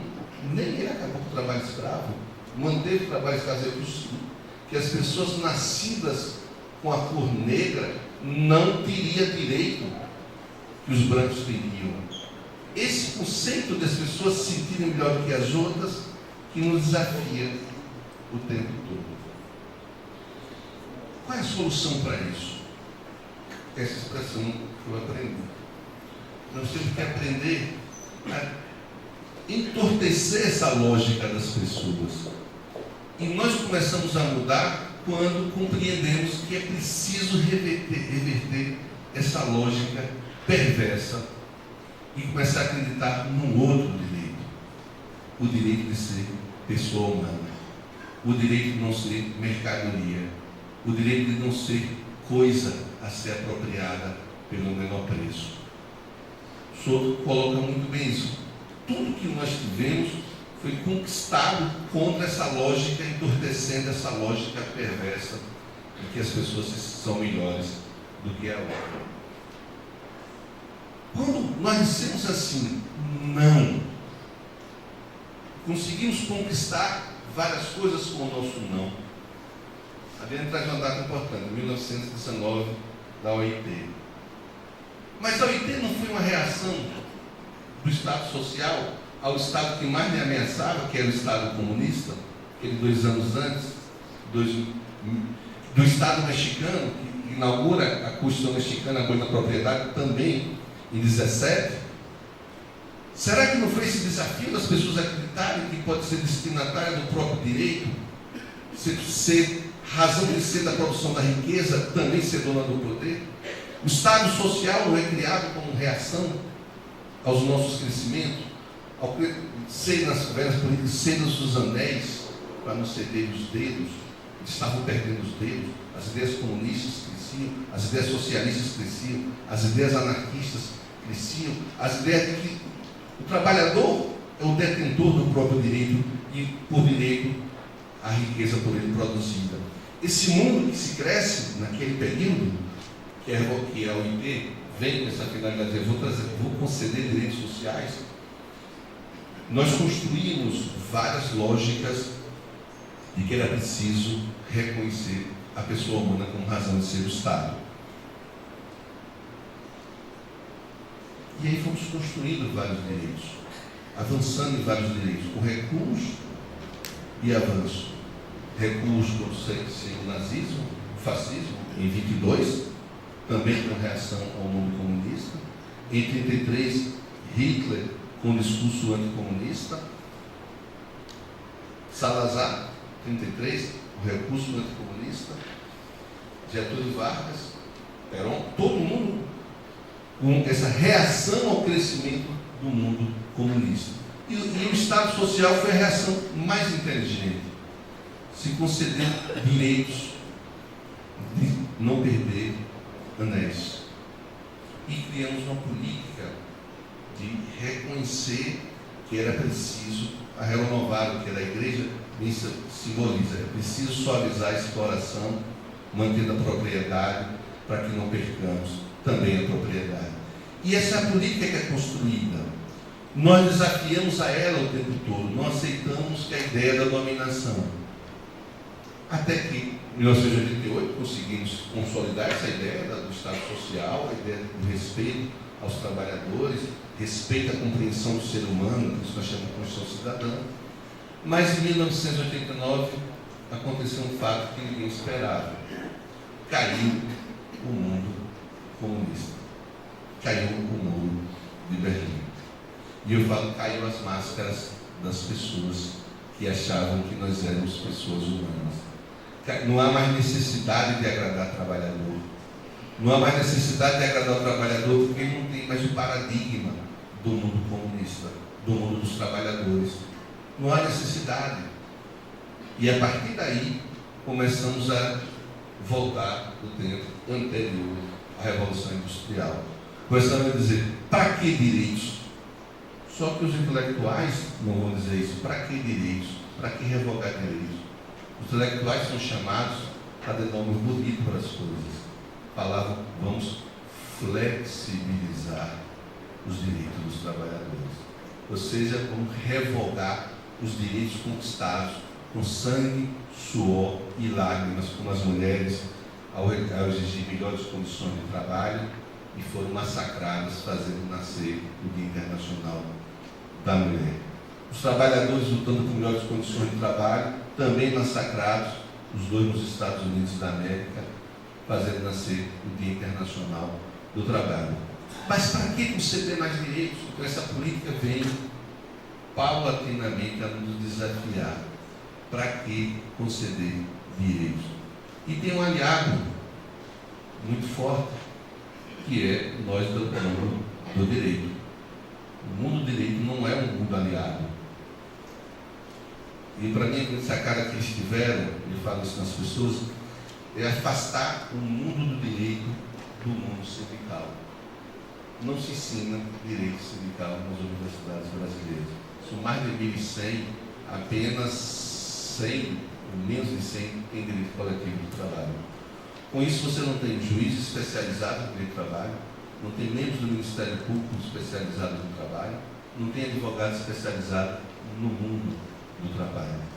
E se vai mais além, para evitar que nós nos atraímos, dizendo essa justiça é uma justiça menor, uma justiça sem valor, é a feira.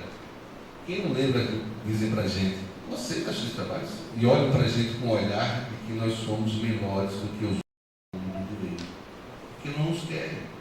O outro não precisa pagar advogado, brigue sozinho. Então, houve nessa lógica perversa de afastamento da compreensão de que os trabalhadores têm direito a viver no mundo e lucrar com o mundo que ele produz, e não aquele que só que detém o poder econômico, contribuiu com esse afastamento. Aí porque a Constituição de 88 não é implementada, você está dizendo contribuindo da estabilidade. A gente achou que tinha ganho estabilidade, mas o Judiciário disse que não, porque você muda a lei, muda a Constituição, mas não muda a cabeça do homem com a mesma rapidez. O homem que tem a mentalidade e que é melhor do que o outro, e a nossa classe dos juristas também está ligada nesse sentido, nós achamos que somos melhores do que os outros, nós começamos a reproduzir isso. Daí porque a expressão desafio e entorpecer essa lógica perversa de que as pessoas são melhores do que as outras, repito, pela cor dos olhos, pela cor da pele, por ter nascido com um berço juridicamente ou economicamente esplêndido, por ter as propriedades. Essa lógica é que nós temos que reverter. E é possível reverter, é possível acreditar em um mundo absolutamente igual, aceitar o desafio e entorpecê-lo.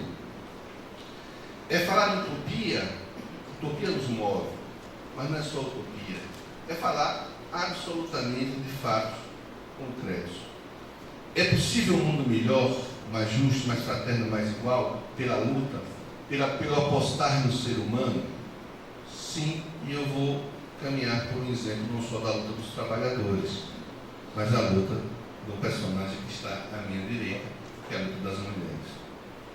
As lutas das mulheres no passado, que viviam na escravidão legitimada, que viviam na escravidão reconhecida, em que os homens podiam matar as mulheres, porque no pacto do poder estava o poder de matar as mulheres. As mulheres não aceitaram esta lógica perversa de que alguém é melhor do que o outro por algumas peças do corpo. Quando as mulheres disseram assim, não, é possível sim a igualdade, como elas foram recebidas por nós homens? Bem-vindas ao mundo da igualdade, bem-vindas ao mundo da justiça, bem-vindas. Não, foram massacradas, humilhadas. Aliás, como até nessas eleições cantavam, são feias, mal amadas, tem cabelo no sovaco, falta-lhes homem. Era a lógica para as mulheres. E quem usava mais lutar? Presas, detidas. Mas elas continuaram dizendo, não, eu sou igual. Minha geração assistiu Doc Street matar Ângela Diniz. Foi absolvido em nome da honra. Homens podiam matar a mulher que ele traía, e nem casado era naquela época, estavam separados. Repetição que essa geração mais nova faz, quando reproduz Gabriela Cave Canela, e um dos personagens violentava a esposa o tempo todo e virou bordão, vou lhe usar. Vou lhe usar, porque os homens têm direito de usar, e as mulheres não têm direito ao não. Mas alguém entorpeceu. As mulheres que entorpeceram essa lógica e foram às ruas para conquistar a igualdade, e uma especialmente que nós conhecemos, Maria da Penha, e ao entorpecer essa lógica, disse, tapa de amor dói e dá cadeia. E aí começou a inverter a lógica de que alguém é melhor do que o outro. Mas ainda, no nosso campo do direito, a primeira mulher que se inscreveu para ser advogada teve a rejeição indeferida, Mirth de Campos. Ela se inscreve na UIAB, na época não havia OAB, e disseram, não, você não pode ser advogada. Luiz sabe disso porque na nossa categoria, foi Conselho Federal, comigo, quando eu tive uma ser conselheiro da OAB. Aí disseram, não, você não pode ser advogada porque você é mulher, é profissão de homem. Ela protesta, ela briga. Aí depois, não, você não pode ser advogado, não é porque você é mulher, é porque você é mulher casada. E qual a lógica de ser mulher casada não poder ser advogada? Porque a independência é o respirar da advocacia. Nós temos que ser independentes. Vocês do sindicato são nossos contratantes, mas não podem mandar na autonomia do advogado de fazer a atuação que ele teoricamente achar correta. Então a independência é fundamental para a nossa profissão. E a mulher não era independente porque para trabalhar precisava da autorização do marido. E aí disseram que ela não poderia, por não ser independente, porque o marido podia castrar a sua profissão. Ela brigou, virou advogada, desafiou, entorpeceu essa lógica do machismo. Aí eu pergunto para as pessoas, essa lógica de que a mulher não podia trabalhar, caiu quando? É muito tempo atrás?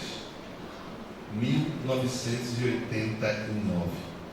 Os homens podiam entrar na Justiça do Trabalho, pedir ao juiz e rescindisse o contrato de trabalho da sua esposa se ele aprovasse o casamento do trabalho estava trabalhando os deveres maritais. Todos os deveres maritais, inclusive de fazer amor sentindo dor, sem encostar, sem querer. A 1989. Porque alguém começou a dizer não. E essa loja que não é utópica, que é a loja da luta, a loja que é possível nós pensarmos num mundo melhor pela ação, por aceitar o desafio, é que pode nos conduzir e dar uma solução para essa crise, esse desafio que nos põe. Essa lógica que o ministro da Justiça, da Educação ou da Deseducação, escolha o nome que quiser, diz de que é preciso que o saber tem que ser cortado. O saber não pode ser para nas universidades públicas de acesso gratuito para a sociedade, e faz um corte claramente assumido como vingança, e falando em balbúrdia. Qual foi a lição que nós trouxemos de volta? A velha lição da luta, a velha lição da reação, que surpreendeu a todo mundo, nós também, eles, quando mais de 2 milhões de pessoas foram nas ruas. E eu vi alguém lá dizendo, como pode ter ido à rua?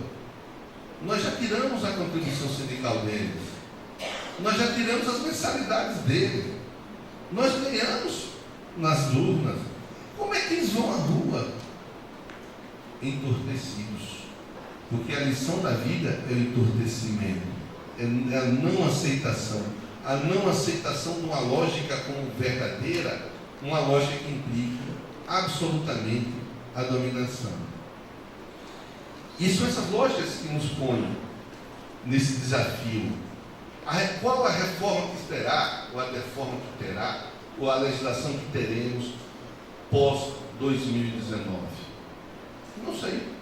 Eu só sei, e eu falo, vou repetir, o que eu digo para os meus clientes o tempo todo, quando eles me perguntam, lá no meu escritório, doutor, antes que eu corrigi o doutor, eles falam, doutor não. Aí eu César, eu vou ganhar o processo? Isso eu escuto, nós advogados escutamos o tempo todo. Eu vou ganhar o processo? Minha resposta é sempre a mesma. Depende. Você pode ser um cliente do karma carregado, daquele cliente que dá azar. Vai pegar o pior juiz, vai pegar que você não consegue explicar por que um ganhou, o outro não ganhou.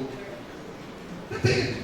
Aí tem uma lógica que eu coloco no livro, que foi ministro contra o caso dele, 2 irmãos foram demitidos do Banco do Nordeste, contratam o Simpliciano, o mesmo advogado, ele ingressa na justiça, o banco, o mesmo advogado contestando, vai para o tribunal, em Sergipe era turma única, então tribunal único, um foi reintegrado e o outro não foi reintegrado.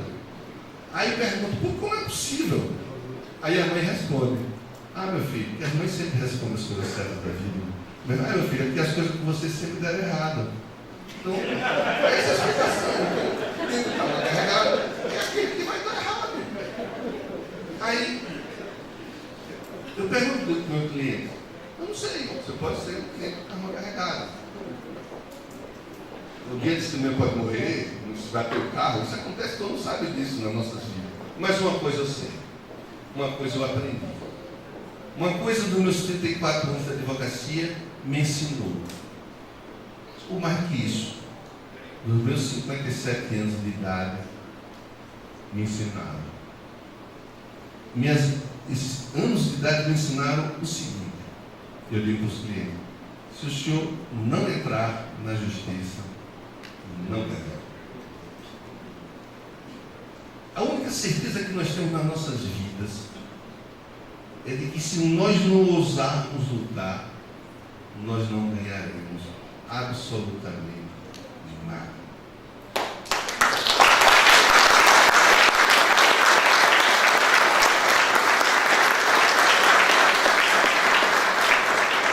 Lamarca deve terminar os textos dele dizendo assim: ousar lutar, ousar vencer.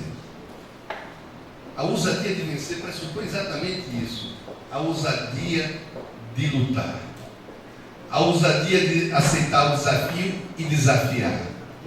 E esse é o momento que nós estamos vivendo. É um momento raro também nas nossas vidas. Nós estamos sendo o tempo todo desafiados. E temos que ter a ousadia de desafiar também, enfrentá-los. Só podemos ter um mundo com a legislação ou não legislação, precisando dela ou não precisando dela, se nós ousarmos o desafio da luta.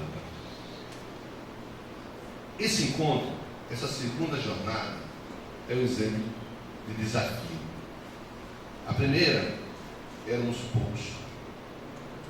Era um sindicato, 2 sindicatos. Hoje, o desafio é bem maior. O desafio lá atrás já significa a quantidade de dirigentes sindicais que estão aqui, a quantidade de entidades sindicais que estão aqui. Num momento que poderia todo mundo imaginar que era impossível porque não temos recursos, mas alguém juntou 50, 500 reais, outro deu R$1.000, outro deu 300, 400. Outros sacrificaram, saindo 4h30 da manhã no voo, maluco para chegar aqui. Mas teve o desafio de encontrar Roberto Paraíba para me conduzir, conversando muito.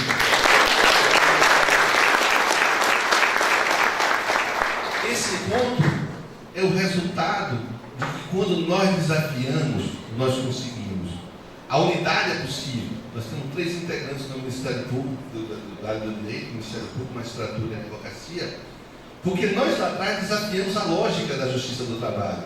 Que a lógica da justiça do trabalho é ser uma justiça de acomodação. De acomodação. Na minha época, quando eu comecei a advogar, as reclamações trabalhistas eram vendidas em livraria, porque só se pedia, que era uma resma de reclamação trabalhista, porque só se pedia hora extra e equiparação salarial, estavam os espaços vazios para as pessoas preencherem. Porque essa era a lógica da justiça do trabalho. Essa era a lógica que eles disseram quando nos afastaram do mundo do direito, não ensinando direito sindical, não ensinando direito, nem direito do trabalho, que ensinava também muito pouco. Essa era a lógica. Mas nós entorpecemos isso. Nós, juízes, nós advogados, nós membros do Ministério Público, entorpecemos essa lógica e começamos a trazer para a justiça do trabalho danos morais coletivos, confisco salarial. Começamos a trazer outras formas de pensar o direito. E é por isso que nós somos condenados à extinção. Porque entorpecemos e desafiamos a lógica da justiça de acomodação para ter uma justiça de proteção. Essas são as lições que nós estamos falando de utopia. Nós estamos falando de algo absolutamente concreto. O que nós teremos pós a consolidação das relações trabalhistas? Se nós teremos uma carteira verde e amarela, bonitinha por fora, feia por dentro, ou o que for, se nós teremos a não aposentadoria com dignidade, como tem no Chile, quando colocaram o sistema de capitalização lá, se nós teremos ou não teremos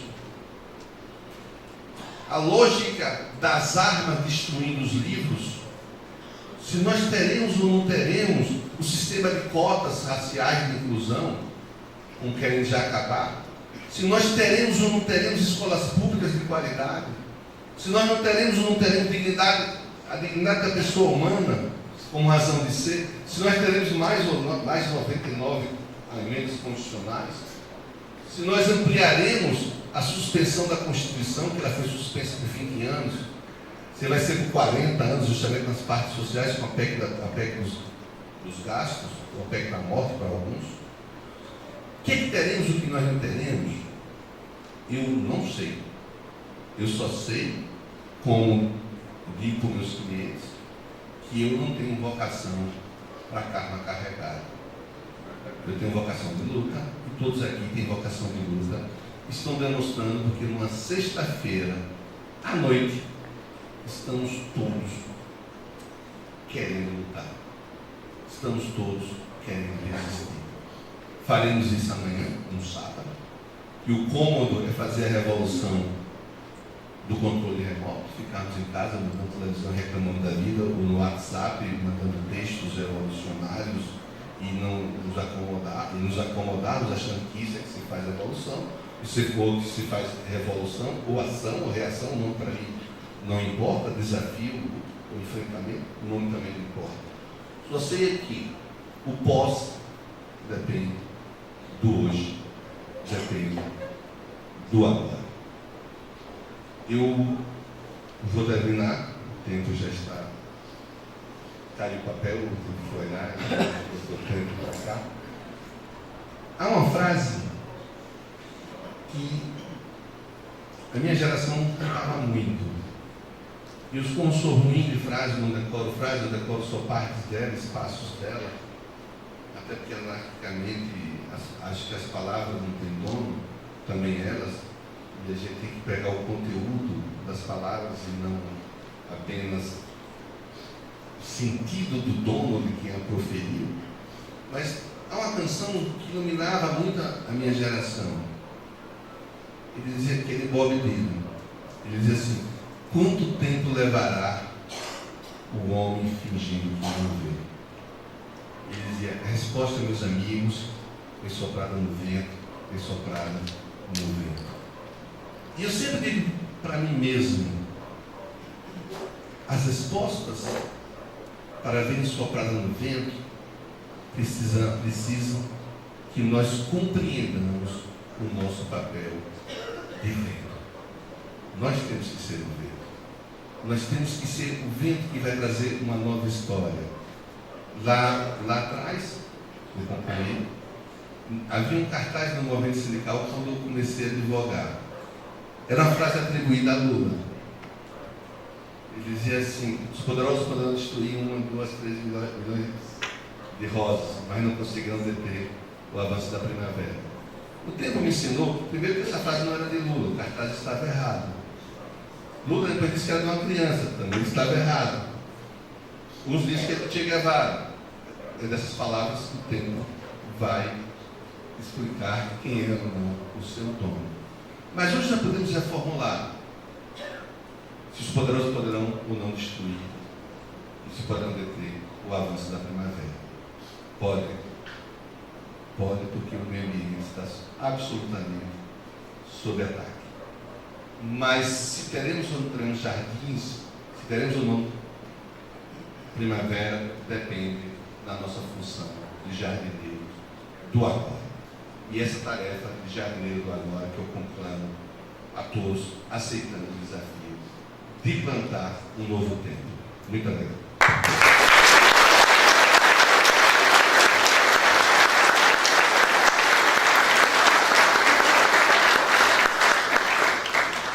Obrigada, César Brito, que não é doutor, ele é Brito.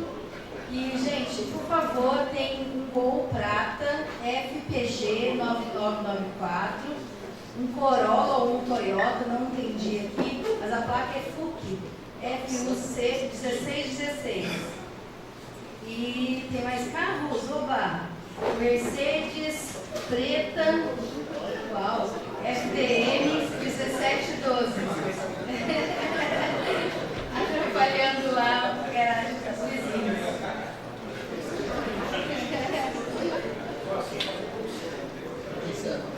Vamos passar agora para a palavra para alguma das entidades que são patrocinadoras do evento, para uma saudação apenas, né?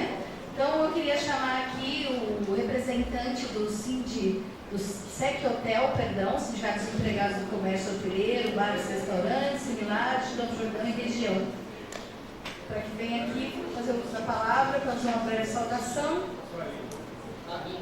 Está por aí, está lindo? Opa!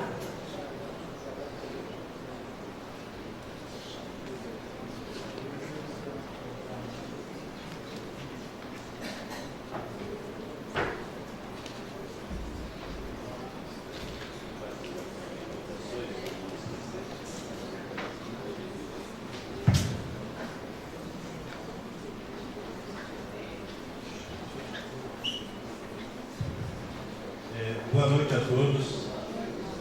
Em nome da diretoria do sindicato, dos trabalhadores da nossa categoria, quero dar aqui as nossas saudações aos palestrantes aí, doutora Érica, doutor Souto Maior, doutor Brito.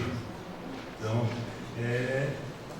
eu sinto muito orgulhoso de estar aqui com vocês, né? Participando desse segunda palestra aqui com vocês. Eu estive presente aqui na primeira palestra, debatendo aí a reforma trabalhista, né? Que vem aí assolando os nossos trabalhadores no Brasil todo. Então isso está sendo muito difícil para nós, nossa luta para tentar reverter. Estamos conseguindo algum empate junto aos empresários, junto a alguns políticos que não querem mudar alguma coisa, mas estão fazendo algumas coisas do patronal, a gente conseguir as homologações do sindicato, porque está uma enganação danada na categoria nossa, principalmente, coloca lá entre 4 paredes o garçom, a arrumadeira, o pessoal mais simples, e acaba assinando lá uma rescisão de contrato até sem receber as verbas rescisórias. Agora estamos aí deparando com essa reforma aí também da Previdência, né? Nós estamos aí, se essa Previdência passar, não vai só afetar a aposentadoria, acho que afeta vários benefícios aí da categoria, referente à licença maternidade, licença médica, seguro-desemprego, porque hoje nós já temos aí uma grande sonegação desses tributos, né, que vai para o INSS por parte do patronal. Tem muitos patrões aí que não têm consciência social, não tem responsabilidade social, acaba apropriando desses valores, inclusive dos empregados. Nós temos muito caso na nossa categoria, o 10 Grandes, que é o Jordão, que está devendo lá 5, 6 anos de contribuição dos empregados. Então, eu só tenho aí, né, que agradecer vocês, né, e, por fim, transformar a nossa aposentadoria em capitalização vai ser muito ruim, né? Nós já tivemos aí, da minha época, lá em 75, um tal de CAPEM, né, feito pelos empresários ruralistas lá, que acabaram sumindo o nosso dinheiro. Quem fez aquela capitalização acabou perdendo. Então, companheiros, eu acho que nós temos que continuar a nossa luta, né? Sempre na luta, a luta continua, a nossa união é muito importante para a gente vencer essas etapas difíceis que nós estamos passando. Então, boa noite, muito obrigado por vocês. Eu estarei amanhã aqui também, nós temos um evento lá em Campos Jordão também. Vou estar lá na parte da manhã, mas retorno aqui no período da tarde para o encerramento de vocês aí. Obrigado mais uma vez. Boa noite. Chamar agora o representante dos sindicatos papeleiros de Jacareí. Ou também pode vir papeleiros? Ainda bem. Ou não. Sindicatos metalúrgicos de Taubaté e, na sequência, Sindicato Metalúrgico de Pinda. Quem vai falar em nome dessas entidades?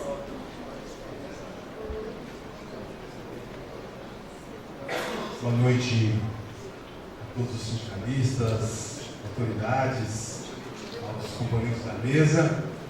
Com muita alegria, né, que aqui falo em nome dos sindicatos papeleiros de Jacareí, toda a categoria papeleira, né, assim, motivo de muita alegria.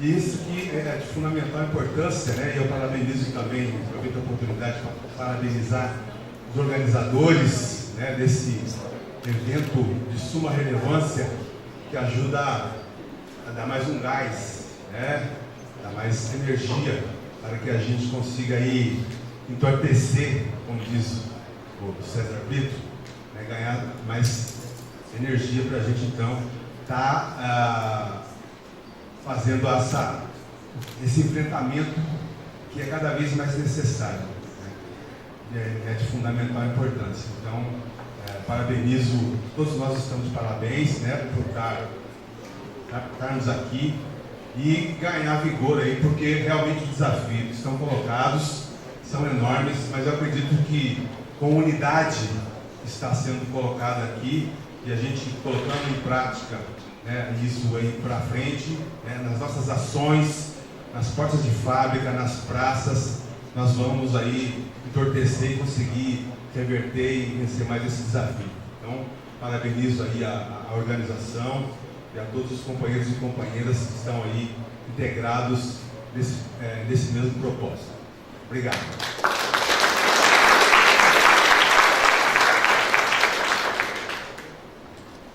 Boa noite a todos e todas. Eu venho aqui em nome da direção do Sindicato Metalúrgico de Taubaté parabenizar todas as entidades sindicais aqui presentes. Eu tive também na primeira jornada e a gente vê a ousadia do movimento sindical, né? O plenário aqui cheio, repleto, e se preparando para uma grande luta, o nosso grande desafio, da nossa ousadia, como disse o Dr. César Brito, da nossa greve geral do dia 14. E eu queria rapidamente deixar aqui uma situação de como eles estão ousados em desafiar o movimento sindical. Hoje eu estou na coordenação jurídica do sindicato, mas fui presidente também do Sindicato Metalúrgico de Taubaté, muitos aqui sabem disso. E eu me lembro, em 2003, a Volkswagen, trabalhei 18 anos na Volkswagen, chamou eu como presidente e o companheiro Feijó, à época presidente do Sindicato Metalúrgico do ABC, para uma reunião com o presidente da Volkswagen.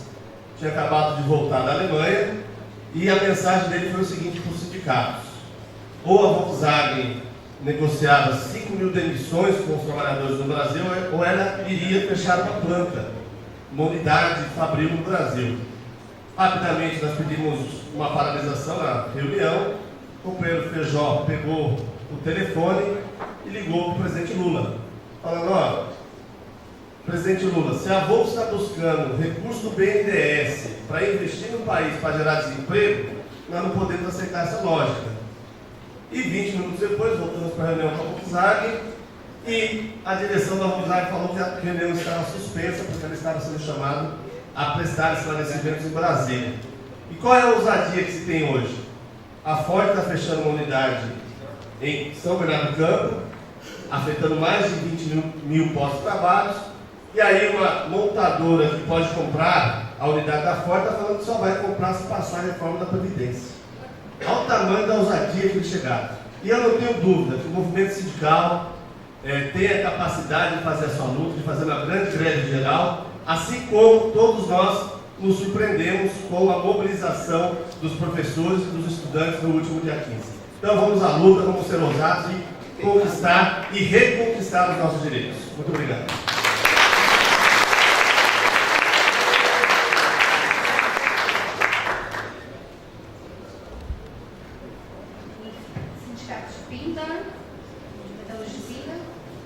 Então vamos lá.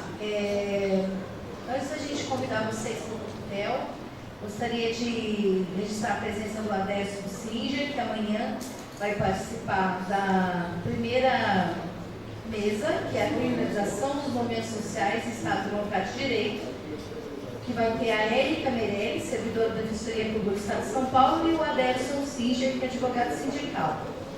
E amanhã também a gente tem outra mesa, na parte da tarde, que é o Enfrentamentos da Reforma da Previdência, que vai Thaís Riedel, advogada presidente do Instituto Brasileiro de Clientes de Direito Previdenciário, o deputado federal Ivan Valente do PSOL e o deputado Alencar Santana, do PT de São Paulo.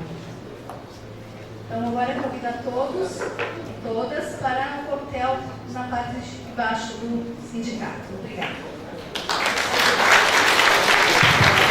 Pessoal, só rapidamente, primeiro avisar o pessoal, o bom mesmo seria um debate em plenária, uma resposta, porque a gente não tem tantas figuras tão importantes hoje na plenária também, que daria um excelente debate com os palestrantes que colocaram aqui, isso é fantástico.